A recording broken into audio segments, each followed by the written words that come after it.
জয় শ্রীকৃষ্ণ। প্রিয় ছাত্রছাত্রীরা, welcome to মুক্তির পাঠশালা। আজকে আমাদের ক্লাস তৃতীয় শ্রেণীর প্রশ্ন বিচিত্রা বইয়ের প্রথম পর্যায়ক্রমিক মূল্যায়নের। আজকে হচ্ছে আমাদের তৃতীয় স্কুল। আমরা সমাধান করব গণিতের অঙ্ক, গণিতগুলো আমরা সমাধান করব। প্রত্যেকে ক্লাসটি শেষ পর্যন্ত দেখবে। ইতিপূর্বেই আমরা দুটো স্কুল আমরা কমপ্লিট করেছি। আজকে আমরা করব তৃতীয় স্কুলের গণিতের সমাধানগুলো করব। চলো এক এক করে চলে আসছি। প্রত্যেকে খুব সুন্দর করে দেখো। প্রথম প্রশ্ন কি বলেছে। 361 সংখ্যাটির 3-এর স্থানীয় মান বারবার করে শেখানো রয়েছে। যে কোনো সংখ্যায় কোনো অঙ্কের স্থানীয় মান বের করতে বললে কি করবে, যেই অঙ্কের স্থানীয় মান বলবে ওই অঙ্কটিকে লিখবো। অঙ্কের ডান দিকে যতগুলো অঙ্ক আছে ততগুলো শূন্য লিখবো। তাহলে 3-এর স্থানীয় মান বলেছে, 3কে লিখবো। 3-এর পরে যতগুলো অঙ্ক আছে দুটো অঙ্ক, দুটো শূন্য দিয়ে দেবো। তাহলে আমাদের 300 আমাদের সঠিক উত্তর হয়ে যাবে। ওকে, চলে আসছি পরবর্তী ক্ষয়ের দাগে। 98 থেকে 10 কম, একদম সহজ সরল প্রশ্ন রয়েছে। 98 থেকে 10 কম, তাহলে বিয়োগ করে দেব। আমাদের সঠিক উত্তর কত হয়ে যাবে? 88 আমাদের সঠিক উত্তর হয়ে যাবে। গয়ের প্রশ্ন, একটি মাকড়সার 8টি পা, 3টি মাকড়সার কতগুলো পা হবে? তাহলে একটি মাকড়সার যদি 8টা পা হয়, 3টি মাকড়সার কত হবে? 8 আর 3 গুণ করলে 24 আমাদের সঠিক উত্তর হয়ে যাবে। প্রথম অপশানেই রয়েছে। ওকে, পরবর্তীতে 4 বার 10 ঘর লাফানো। তাহলে প্রথমে একবার 10 ঘর লাফাবো, আবার 10 ঘর, আবার 10 ঘর, এইভাবে কবার লাফাবো? 4 বার লাফাবো। তাহলে আমি কি করতে পারি? 10 কে 4 বার যোগ করতে পারি। না হলে আমরা জানি যোগের সংক্ষিপ্ত রূপ হচ্ছে গুণ। একদম 10 কে 4 দিয়ে গুণও করতে পারি। তাহলে যেটাই করো না কেন, উত্তর আমাদের কত চলে আসবে? 40। কোনটাতে রয়েছে? প্রথম অপশানে রয়েছে। ওকে, চলে আসছি পরবর্তী প্রশ্ন। 2-এর দাগে, ভাজ্য সমান ভাজক গুণ ড্যাশ যোগ ভাগশেষ। আমরা প্রত্যেকেই জানি ভাজ্য বের করতে হলে কি করতে হয়? ভাজকের সঙ্গে ভাগফলকে গুণ করে ভাগশেষ যোগ করতে হয়। ভাজ্য সমান ভাজক গুণ ভাগফল যোগ ভাগশেষ। ক্ষয়ে বলেছে, এটা আমরা চিহ্নগুলোর নাম কি শিখেছিলাম? এটা হচ্ছে অপেক্ষাকৃত বড়, এটা অপেক্ষাকৃত ছোট। ঠিক আছে, চলো এক এক করে তাহলে করছি। তাহলে 908 বড় না 890 বড়? আমরা এই চিহ্নগুলো কিভাবে ব্যবহার করে থাকি? যেই সংখ্যাটা বড় হয় হাঁটা তার দিকে রাখবো। তাহলে এদের মধ্যে বড় 908, তাহলে হাঁটা 908 এর দিকে থাকবে। হয়েছে? তাহলে আমরা অপেক্ষাকৃত বড় সংখ্যাটি ব্যবহার করব। গয়ের দাগে 400 রয়েছে, তার আগে ফাঁকা রয়েছে, অর্থাৎ এর আগের সংখ্যাটি বের করতে বলেছে। 400 আগের সংখ্যাটি আমাদের কত হয়ে যাবে? 400 থেকে 1 বাদ দিলে 399। গয়ের দাগে কতকে 9 দিয়ে ভাগ করলে 12 হবে? কতকে 9 দিয়ে ভাগ করলে 12 হবে? 9 এর জায়গায় পরীক্ষায় অন্য কোনো সংখ্যাও বলতে পারে। কিভাবে করব দেখো। আমাকে যদি বলে কতকে 2 দিয়ে ভাগ করলে 5 হবে, আমরা খুব সহজেই বলে দিতে পারবো 10 কে 2 দিয়ে ভাগ করলে 5 হয়। কারণ এগুলো একটু ছোট সংখ্যা, তাই আমরা খুব সহজে বের করে নিতে পারি। কিন্তু যদি একটু বড় সংখ্যা দিয়ে দেয়, তখনই কিন্তু আমাদের সমস্যা হয়ে যাবে। তাই আমরা বের করার পদ্ধতিটা শিখে নেব, কিভাবে বের করতে হয়। এই দুটো সংখ্যা গুণ করলেই যা হবে এখানে বসে যাবে। তাহলে দেখো 10 কে 2 দিয়ে ভাগ করলেই 5। তাহলে একই রকম ভাবে কতকে 9 দিয়ে ভাগ করলে 12 হবে? এই দুটো সংখ্যাকে গুণ করে দেবো। 12 আর 9 গুণ করলে 108। তাহলে 108 কে 9 দিয়ে ভাগ করলেই 12 হবে। এখানে তাহলে কত বসে যাবে? 108। ভাগফলকে ভাজক দিয়ে ভাগ গুণ করে দিলেই আমরা ভাজ্য পেয়ে যাব।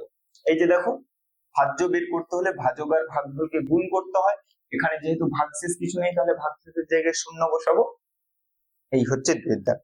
চলো 3-এর দাগ। কত থেকে 3 বার দিলে 10 আসবে? কত থেকে 3 বার দিলে 10 আসবে? এই দুটোকে যোগ করলেই আমরা পেয়ে যাব 10 আর 3 যোগ করলে 13। অর্থাৎ 13 থেকে 3 বার দিলে আমাদের কত আসবে? 10। 4 এর সঙ্গে কত যোগ করলে 10 আসবে? আমরা জানি 4 এর সঙ্গে 6 যোগ করলে 10। 4 এর সঙ্গে 6 যোগ করলে 10। কতর সঙ্গে 166 যোগ করলে 228 আসবে? কতর সঙ্গে 166 যোগ করলে 228 আসবে? কি করতে হবে? এই 228 থেকে 166 বিয়োগ করে দেব। হয়েছে? একই রকম ভাবে যে 2 এর সঙ্গে কতর সঙ্গে 2 যোগ করলে 5 হবে? আমরা ছোট সংখ্যা তাই খুব সহজেই বলে দেব 3 এর সঙ্গে 2 যোগ করলে 5 হবে। তাহলে এই 3টা কি করে আসে? এই দুজনকে বিয়োগ করলে দেখো 5 থেকে 2 বাদ দিলেই যেটা হবে সেটা এখানে বসবে।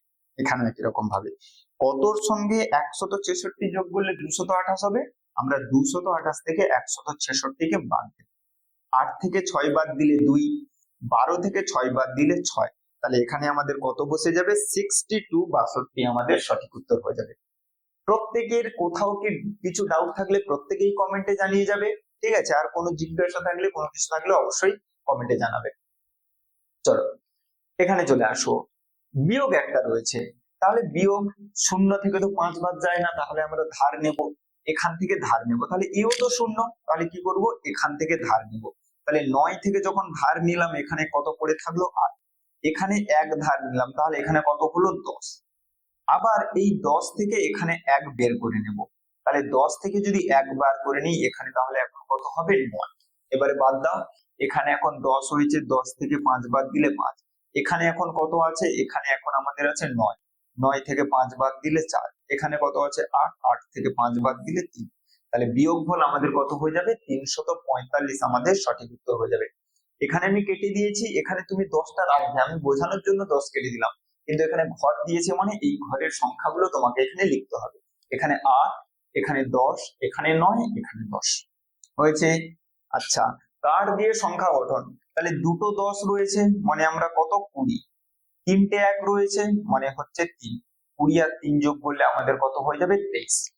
20 এখানে হচ্ছে 10 আর 10 20, এখানে 1 1 1 3, 20 আর 3 যোগ করলে 23। পরবর্তীতে গুণ করতে বলেছে, তাহলে গুণ দিয়ে দাও। 52 কে 3 দিয়ে গুণ, 3 2 6, 5 3 15, 156।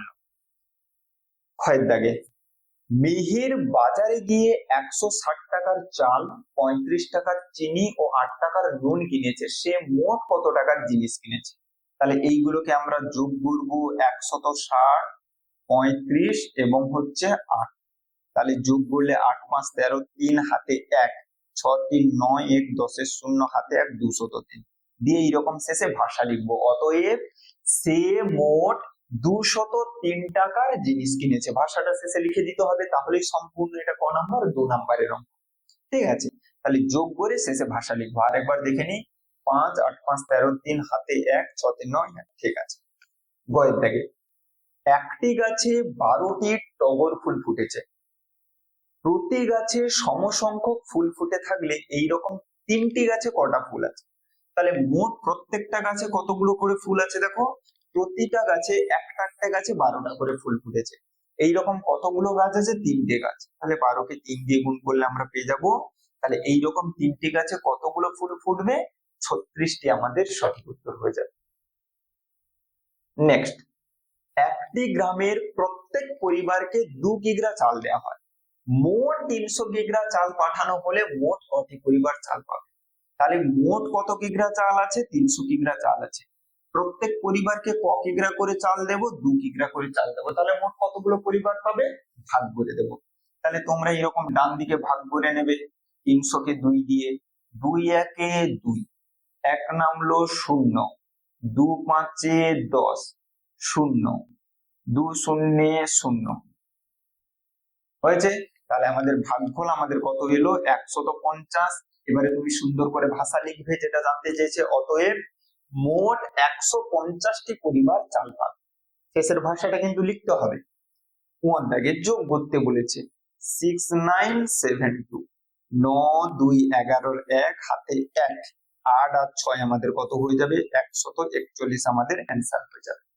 ওকে, শেষ প্রশ্ন 6 দাগ। তাহলে আমাদের তৃতীয় স্কুলের শেষ প্রশ্ন, সহজ সরল সবকিছুই ছিল।